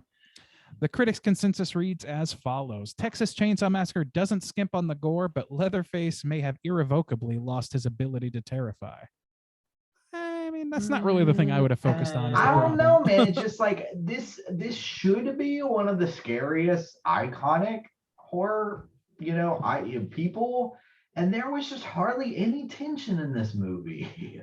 They need to play it closer and smaller scale. I don't know. There needed to be more chases and tension. There just wasn't. I kind of agree with that. He's just the melody getting a face full of doo-doo was the closest thing we had to that. And that scene kind of blew, to be honest. Like it just wasn't scary like at all. if that girl had gotten out and run through the field and It she, wasn't scary. That was that was so Sam Raimi. And like to your point, like if this was a horror comedy or whatever, like Tobe Hooper posits, I would argue against that personally for the original. Of course, yeah. But like, yeah, in this one, it definitely feels like a comedic beat in like the climax of your movie. Like I don't know, man. Mm-hmm. It's Dude, not good. That's a face full of like granny and mother face doo-doo. That's raw. That's raw. And it just raw doesn't serve shit. any fucking purpose except I don't know. Like, and I know it's senseless violence or whatever, but that's not even violence. That's senseless doo-doo caca nasty laugh. Haha. That doesn't fucking work, buddy. That's not the movie or the time of the movie for that. Not the move. Okay, let's read some negative reviews, and there are ample in this case. Sometimes they're funny. Let's see what they have to say. A remake could have been fun if it had been made with vision or at least an appreciation of the original. If that's grade A beef, call this one rancid veggie burger. Boy, that person really went around their asshole to get to their elbow with that one. Let's see. Dude. The actors try their best to navigate an unfortunate script, but nothing can save this Netflix movie from caving under the weight of its irrationality. I don't disagree with that. Let's see. It's not very good, though the kills are good, but it's sturdy and satisfying as a genre film, and to ask more of a slasher sequel just wouldn't be fair. I don't know, man. This movie is asking us to give it more credit than that. Yeah, it's trying to get more credit than that. So I don't think that tracks. It's not like this is fucking Leatherface in space. Then we would know that it was an irreverent take on this thing. This movie's trying to be very reverent. I would watch Leatherface. Leatherface sounds so much better. So much better than this. Yeah, I'd watch that shit. Colony on Mars. Yeah, bring it. Oh yeah. Harlow Mars. All right. You could have the same color grading. Just saying. All right. That's it for Rotten Tomatoes. Fuck them. Fuck them. All right, let's jump over into some trivia. It's totally time for trivia. All right, I'm jumping back in control this week. Thank you. So we were talking about the beginning of this film and a couple things. The same narrator, or the narrator who did the voiceover for the first film, is the same one who did it in this film. John Larroquette. He narrates this film as well as the first film, or the intro. He's a very famous comedic actor, by the way. Oh, okay. Though I didn't know that. The footage used. Night Court. Okay. The footage used at the beginning of this for the intro is actually unused footage from the original film. So there you go. Wow. That's badass. That's Yeah, dope. Cool. Yeah. In the scene where Dante goes to remove the flag, Leatherface is actually sitting in the room in the corner in the shadows on a chair made of bones. I did not know. That's dope. Yeah. Credit So that there. was a kind of hidden thing, and also a tribute back to the first movie, obviously. And obviously that also goes into the idea that the orphanage lady at least like knew what was going on, because the chainsaw is hidden in the wall, and there's a chair made of bones. So whatever. Yeah, that's true. The chainsaw is the one that was used Family? in the original. Huh? Well, no wonder it's so impervious to damage. Yeah. It's fucking sacred. The woman who played Sally is not the original actress. Let's see. Sally, however, in this film, she is played by Olin Foray, as the original actor Marlon Burns tragically passed away on August 5th, 2014. Okay. Did you say Marlon Burns? Maryland. Maryland. That is hilarious. Did I say Marlon? It sounded like it. It was just Oh funny. my God, I'm sorry. Marlon. Maryland. Marlon. Agni and Maryland. Merlin. Sorry about that. This was another movie, and to talk about how close it came to Halloween 2018, it was supposed to come out last year. This was a movie that was supposed to be released 2021, so only 3 years separated from Halloween 2018. However, it was skipped, and now it's been released February 2022. Thank God for this, kind of in some ways. Okay, initially during the development of Leatherface, which came out in 2017, the producers had the film rights and intention to make 5 more Texas Chainsaw Massacre. Of course they fucking did. In Of April, course. Yeah, in April 2015, the producer Krista Campbell stated that the fate of the potential sequels would largely depend on the financial and critical reception to Leatherface. By December 27,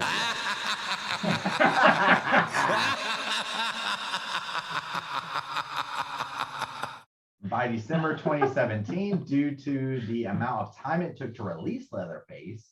And in August 2018, it was reported that Legendary Pictures had entered preliminary negotiations to purchase the film rights to Texas Chainsaw Massacre, with the studio intending to adapt to television and film installments. Oh my God. What is happening? Yeah. Make something fucking original.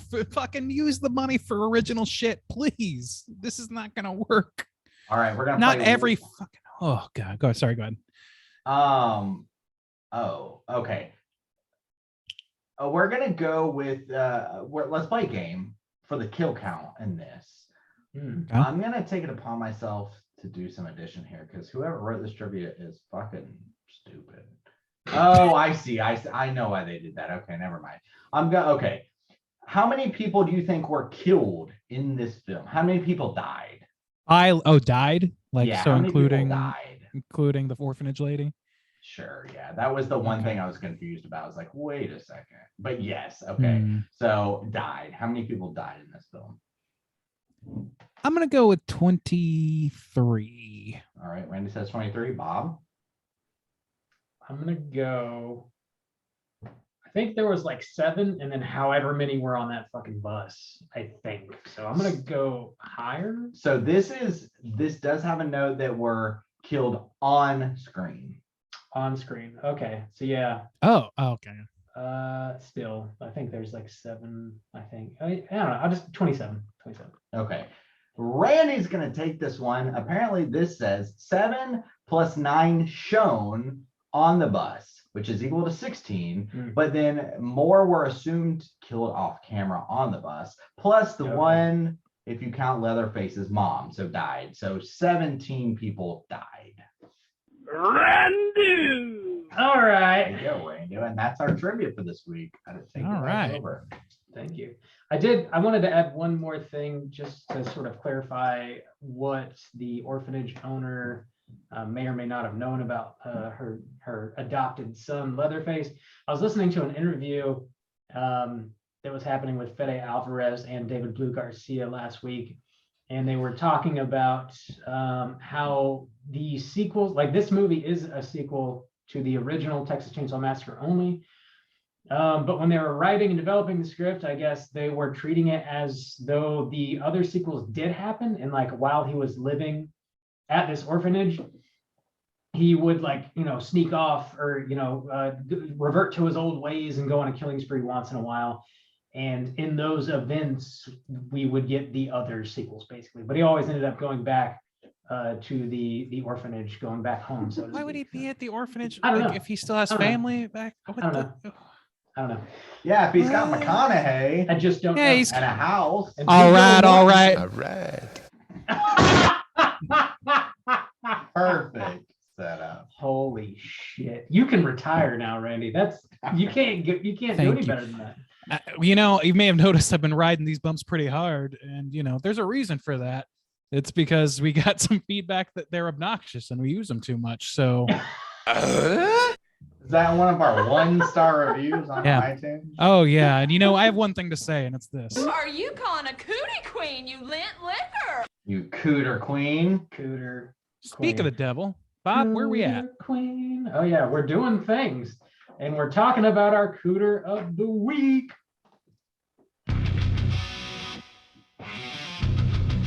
Straight chillin'. Cooter of the week.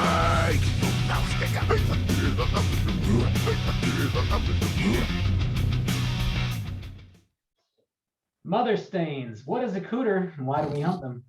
Cooter is a character type and a straight chillin' excludes. Cooter must hit 3 of these 5 points to be considered a cooter, and we want the cooter with the most points. The 5 points of cooterdom are sexual deviance, manipulation, smug arrogance, overall looking attire, and overall patheticness. Boys, do we have a cooter in Motherface? I don't know. Nobody's immediately jumping out at me. Yeah, same. I don't know that anybody's going to fit the bill fully.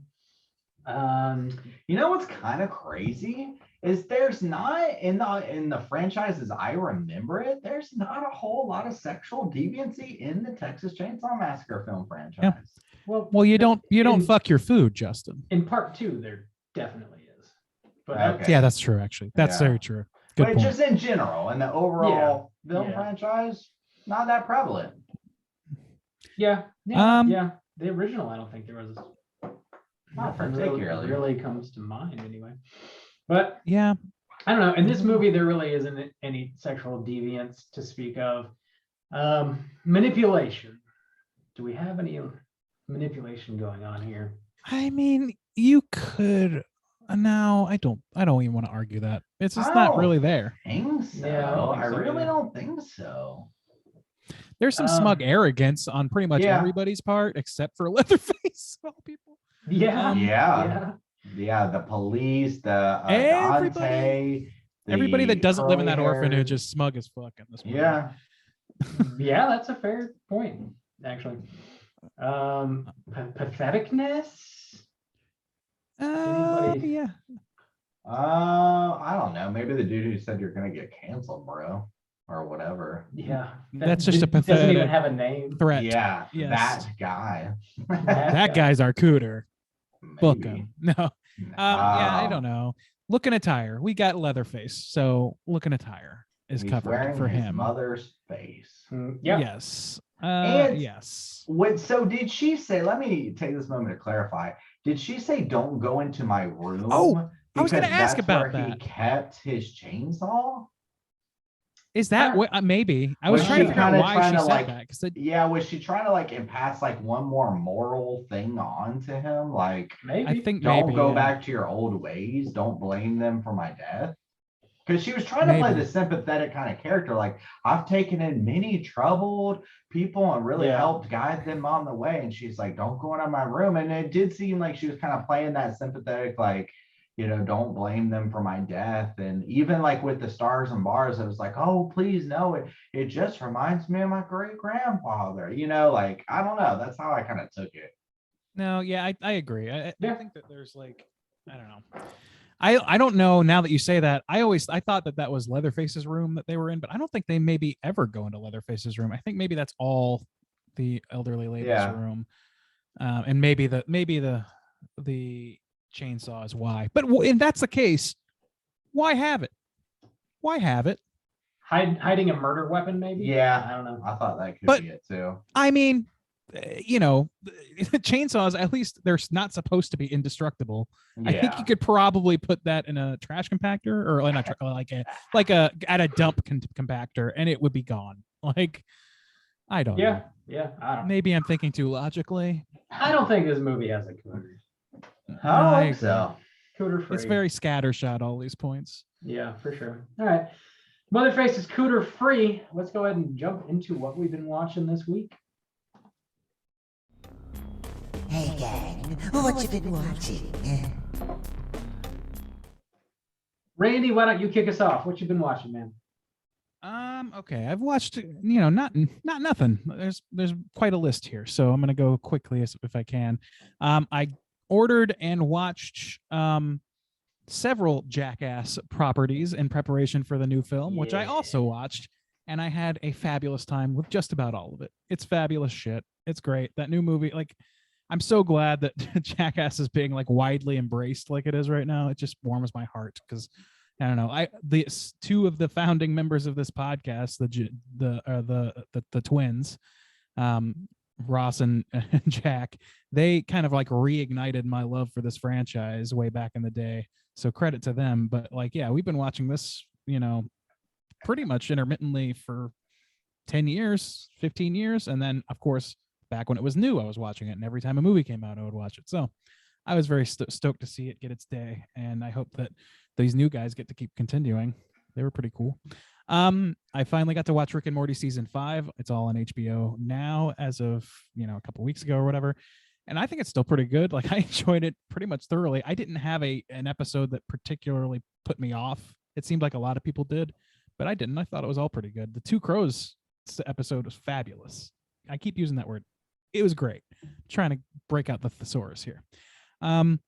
I watched the first episode of Cuphead Show, which, as an animation dork, I was very excited that they were going to do this sort of style. Where's that out on Netflix? Right? It's a Netflix original. Yeah. Damn, I haven't even seen that. It's the animation is good. It's not nearly as good as it was in the game because it's not actually hand done. Of course, as a show, they need to streamline it and computerize it quite a bit more.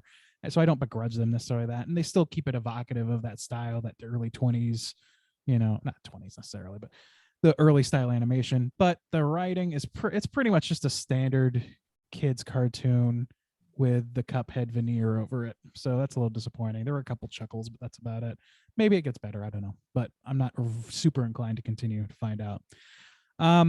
I watched An Evening with Tim Heidecker, his stand-up special, which I think I've brought up here before. It's very funny. It's still very funny. It's where like the whole bit for the whole fucking show basically is that he is a terrible right-wing version of himself that keeps fucking up and like he does this, like, for example, he does this extended bit where he's like, yeah, I'm going to do something where I'm going to put my note cards away and I'm not going to look at them and I'm going to do comedy without a net. You guys up for that? Yeah. Okay, great. And he puts his cards away and he can't think of fucking anything. And then he convinces them all to, Where can you watch that? I watched it on YouTube. I think it's really, just there for people to watch on YouTube. Yeah. I got to watch that. That's interesting. It's fucking fabulous. It's like, he's done this character before in like small bite-sized shorts or whatever, but he did a whole fucking stand-up special for it, and it's great. Cool. Watched I finally got to watch a movie that I was very anticipating and didn't get to be on the cast for, which was Nightmare Alley, and it's fucking great. That is like a real movie. You guys remember real movies? Holy shit.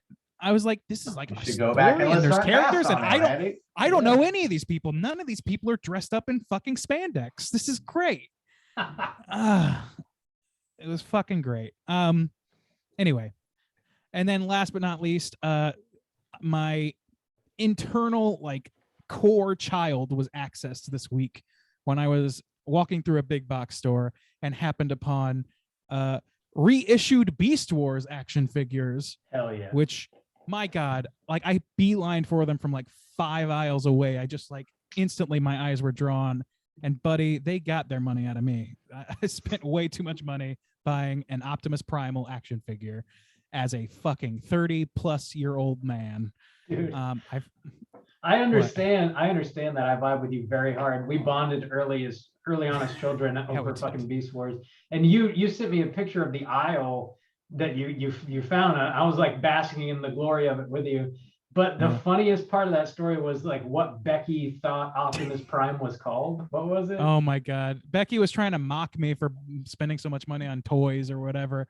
And Becky was like, oh, like, what's his name? Gorillathon? Gorillathon. Which of course we all know is the counterpart to Shark Week. But yeah, that shit, I laughed so like loud and hard at that. So thank you, Becky. They're the best. Yeah, I'm gonna call it there. Yeah, those were the main things I've watched this week. Awesome. Juice, what you been watching? Dude, I haven't hardly been watching anything again for the second week in a row. The only thing I did watch was something I believe Bob recommended last week, which was season 2 of How to Catch a Murderer, I believe. Catching Killers. Catching Killer, whatever. Yeah. Catching those killers then. And it was only 4 episodes. BTK was one of them. And there was this one about Bob had mentioned going into this underground cannibal black market. And I was like, oh my God, that was the one that kind of really piqued my interest. The BTK too, because I just watched Mindhunter. And it was wild. It was pretty good because they are super short. They're less than 30 minutes, I believe, each episode. So it's super easy to burn through them.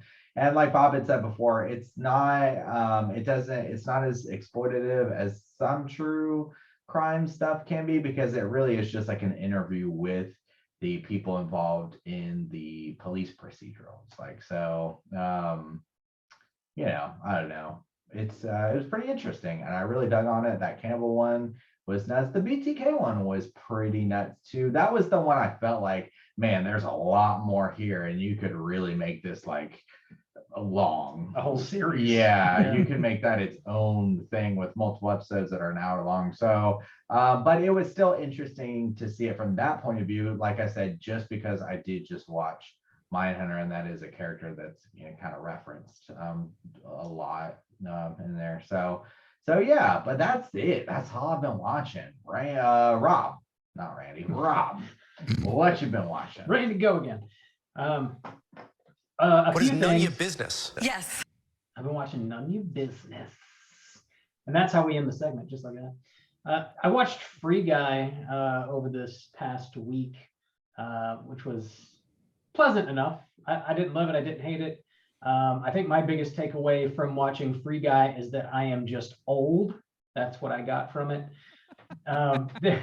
They're definitely like referencing video games that I don't know of. And there's like, YouTubers and Twitch streamers and internet personalities on there that I just don't know who they are.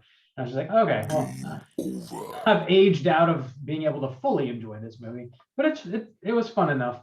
Ryan Reynolds is charming as he always is. And it actually had a baller soundtrack. There's some pretty dope music in there. Yeah, it's fun enough.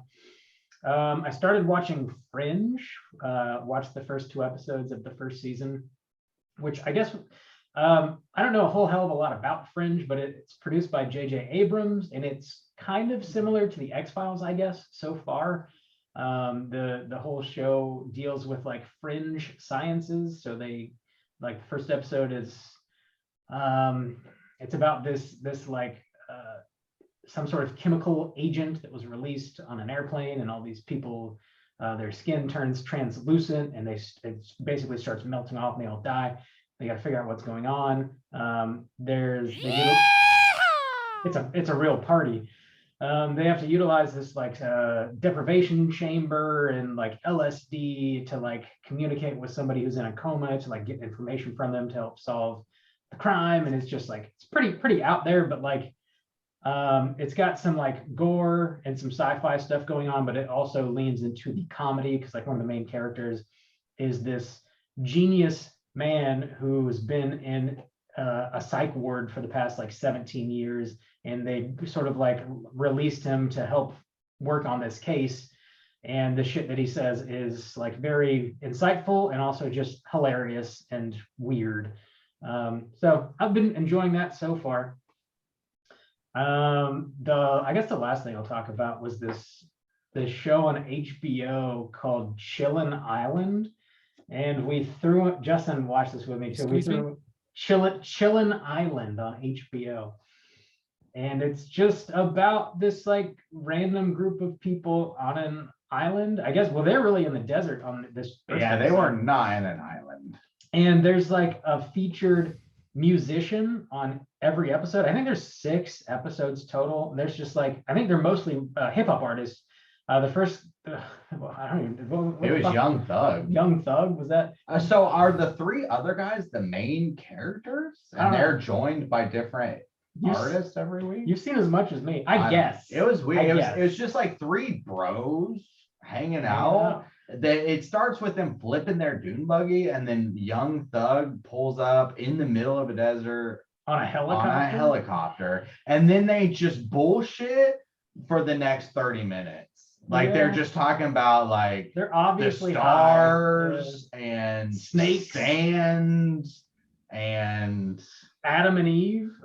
Just bullshit. Is this a written show, or is this? No, it is not. Oh, okay. I don't know. It's then narrated I can over though. Like, it's like narrated over. Yeah. So it seems as though they get people together and they hang out and like talk about stuff. And there's this dude that rolls up with like a van full of snakes, and he's like showing them all of his snakes, telling them about it stuff.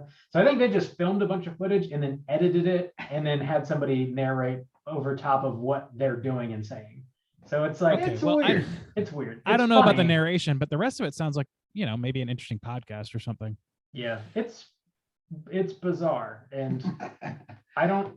It's something that I think like kids who like to smoke, or like teens who like to like smoke dope or something. Children who like to get fucking hammered. I don't know, would just be very entertained by it. Which we promote. We're all about that. Yeah, I don't know. It was bizarre. Chillin' Island is on HBO. Check it out, especially if you like to token joke. It's probably geared towards that, like Justin mentioned. That's what I've been watching this week. Let's go ahead and jump into our last segment, which is, of course, our Hotline Screams. Hotline Screams.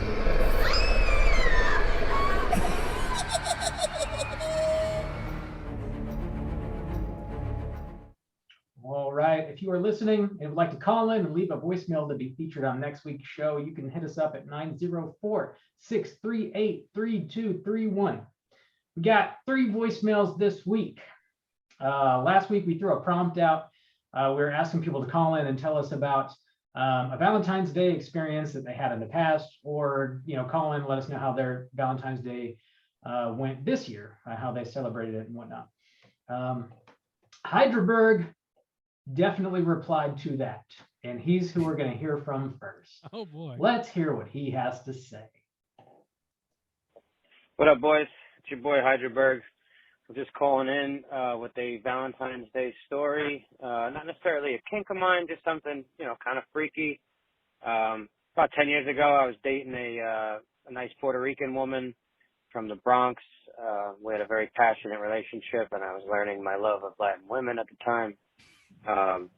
And so for Valentine's Day, we got a room, a nice hotel, candles, all that. I got a nice edible arrangements of chocolate covered strawberries that were like done up in a bouquet style. They looked like roses.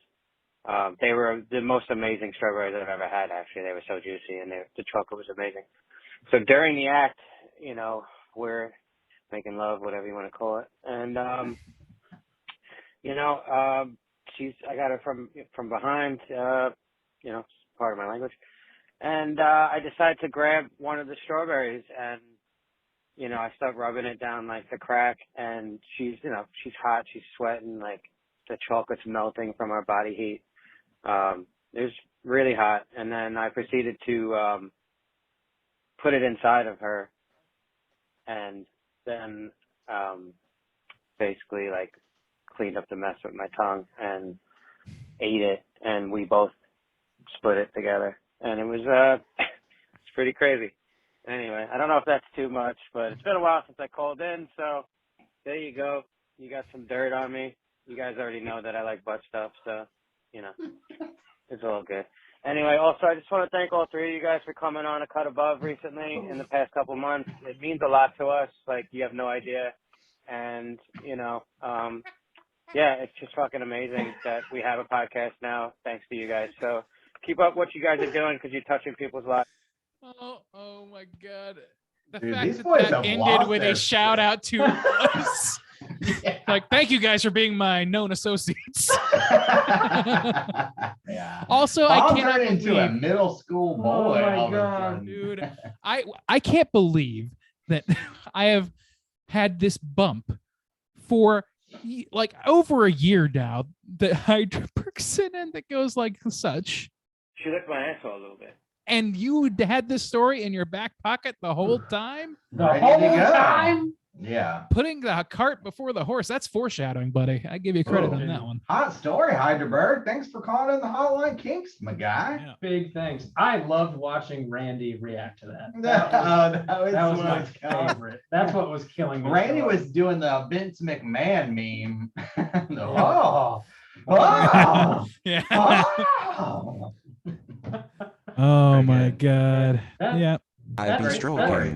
That's a hot ass Valentine's Day right there, man. Like I challenge anyone to top. Hang that. on though. Here's the question I have for you. Okay.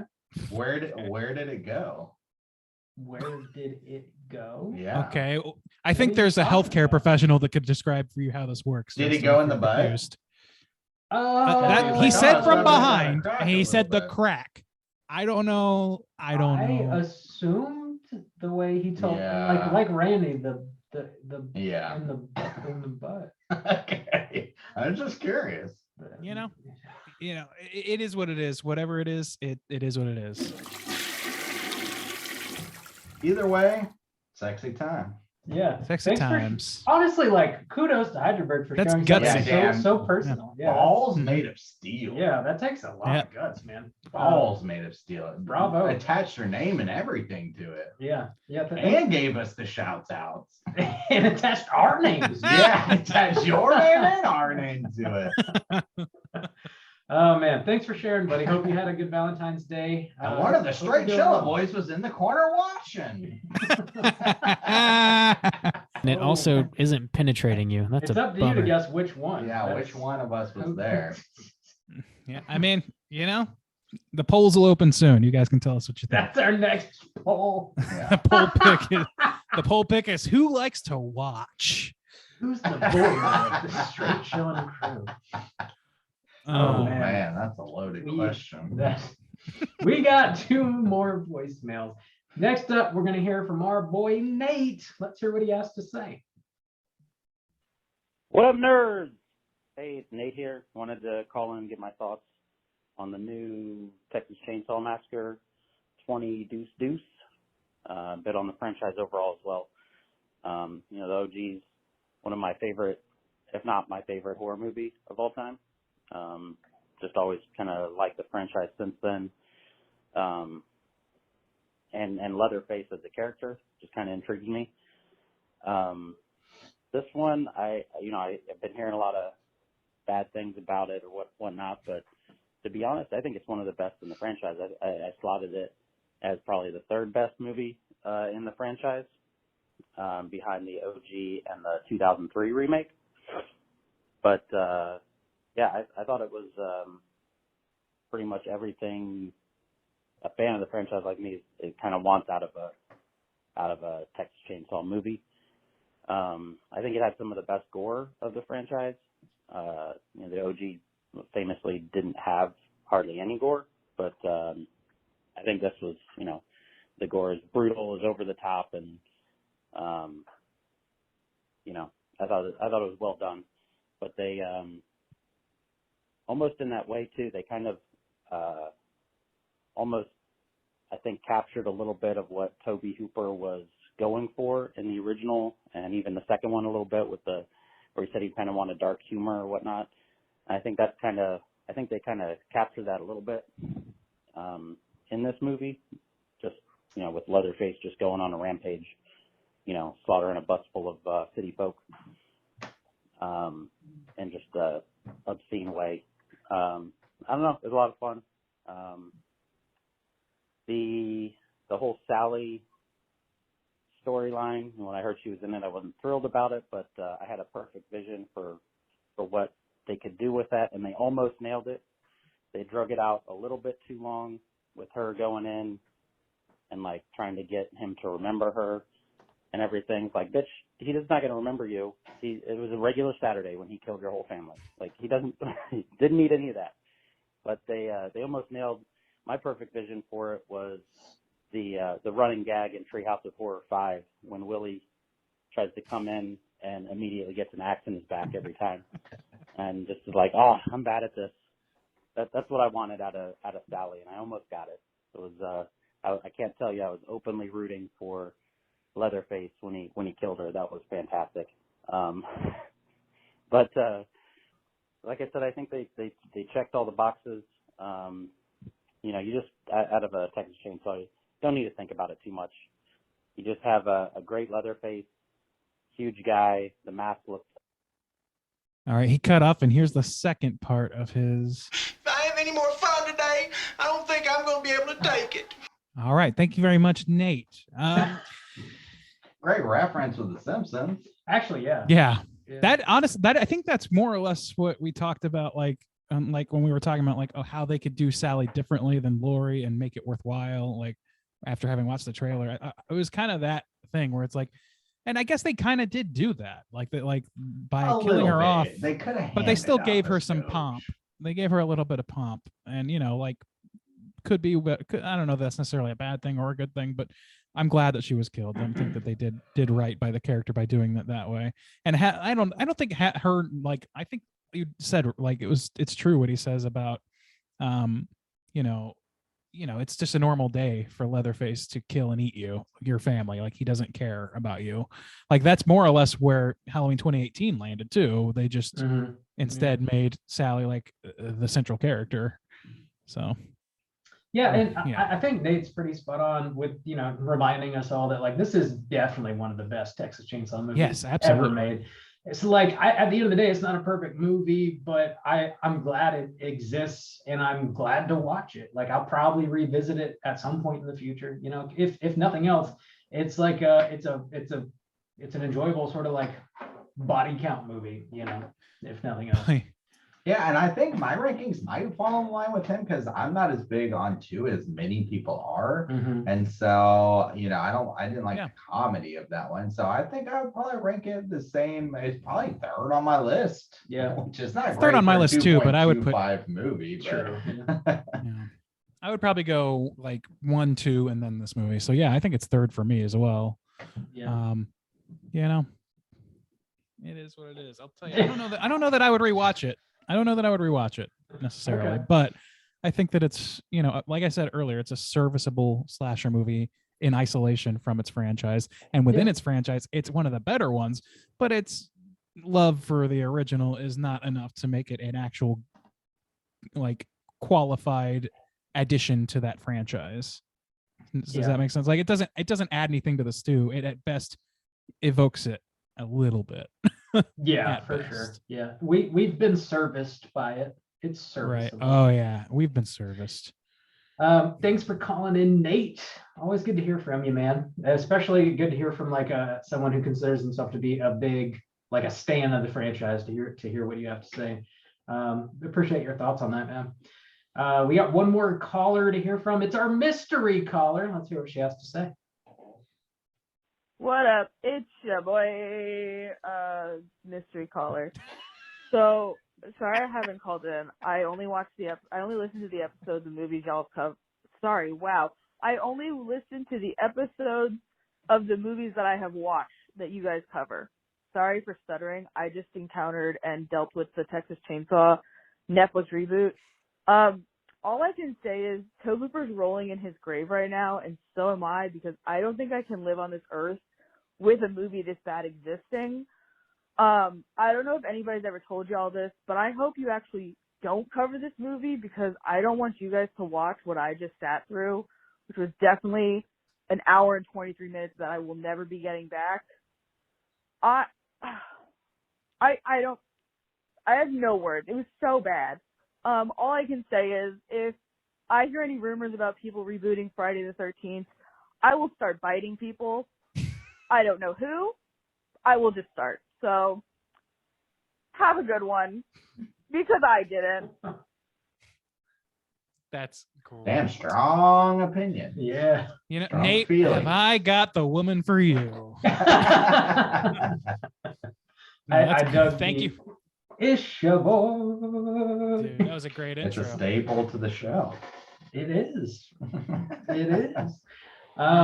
This movie is getting a lot of people have a lot of things to say about it, for sure. As I think they tend to when it comes to entries in sort of mega franchises. It just people get riled up one way or the other typically. All I can say is, I don't know, Mystery Caller might need to get a padded cell before the rights issues for Friday the 13th are sorted, because we don't want any that just got biters, you know? settled, Yeah, it's gonna happen. Unless, of course, it's a kink, then it's fine. As long as it's consensual. It's It's been a like consensual 13 kink, then hey, years. baby, bite it up. Bite you know? away. Bite away. Yeah. Well, they did try and reboot Friday the 13th once, and they did that one remake in, I think it was 2009, maybe. Yeah, around there. But then they didn't make anything after that. So I mean, and that wasn't terrible. It was fine. Like like you said, it's sort of like It had a king cooter in it. yes, yeah. I don't know. It's Notable for that. It was fine. Like most of these Yeah. tend to be, Just make something new. It's Wasn't okay to great, make but new it was things. fine. But it was fine. That's right. Chrissy Orlando of the franchise.